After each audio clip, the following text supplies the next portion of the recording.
Katika tukio linalozua hisia kali Afrika Mashariki, mwanaharakati maarufu kutoka Uganda, Agatha Atuhaire, ameeleza kwa BBC kuwa alikumbwa na mateso ya kingono, kipigo na kunyimwa haki za binadamu akiwa kizuizini nchini Tanzania.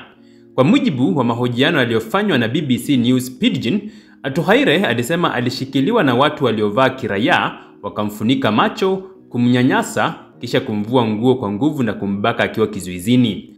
Alionekana akiwa na makovu na majeraha mikononi alikokuwa akitibiwa katika hospitali moja jijini Kampala baada ya kuachiliwa karibu na mpaka wa Tanzania na Uganda. Agatha na mwanaharakati mwenzake kutoka Kenya Boniface Mwangi walikuwa wameingia Tanzania kwa ajili ya kumuunga mkono kiongozi wa upinzani Tundu Lissu aliyekuwa na kesi ya uhaini mahakamani. Hata hivyo, licha ya kuruhusiwa kuingia nchini, walikamatwa na kuzuiliwa kwa siku kadhaa bila kufikishwa mahakamani. Mwangi, ambaye pia alikamatwa na kuteswa, aliandika kupitia mtandao wa X, zamani Twitter, akisema, "Walitutesa, walitutaka tuvue nguo na kuoga. Hatukuweza kutembea. Walitulazimisha tutambae. Walisema nendeni mkasafishe damu." Atuhaire alionyesha majeraha na makovu ya pingu mkononi.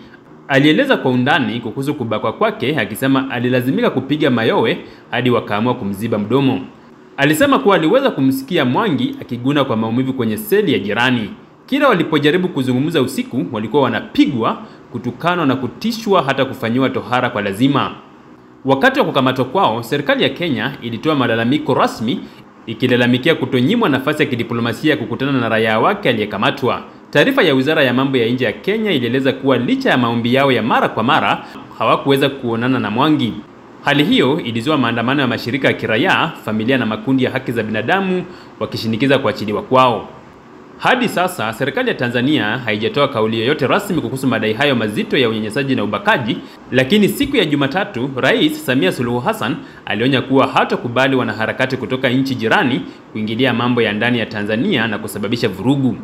Kituo cha haki za binadamu cha Agora Center for Research kilichoko Uganda pamoja na mashirika mengine ya kikanda wametoa wito kwa uchunguzi huru na wa haraka kuhusu madai ya mateso haya. Wamesisitiza kuwa mkataba wa Afrika ya Mashariki kuhusu haki za binadamu unapaswa kuheshimiwa na kutekelezwa kikamilifu na wanachama wote.